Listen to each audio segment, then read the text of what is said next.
नमस्कार मंडळी, family vlogs and shorts या यूट्यूब चॅनलमध्ये तुमचं स्वागत आहे। तर आज आमची मेथीची भाजी उपटायची होती। तर सकाळी 9 पासूनच भाजी उपटायला सुरुवात झाली होती। तर तुम्ही बघू शकता दुपारपर्यंत एवढी अशी भाजी उपटून झालेली होती। 7 बाया होत्या भाजी उपटायला।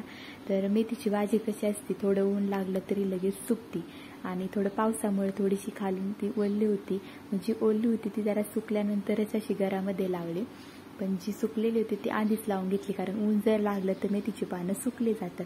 तर मग अशी एक एक करून मेथीची भाजी अशी गर लावली जाते।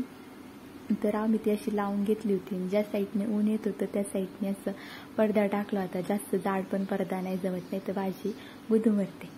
मग काय भाजी अशी एक एक करून आणली। तुम्ही इकडे बघू शकता सगळी भाजी बऱ्यापैकी उपटून झाली होती आणि मागं थोडीशी भाजी आणि तांदूळ पण राहिलेलाच होता।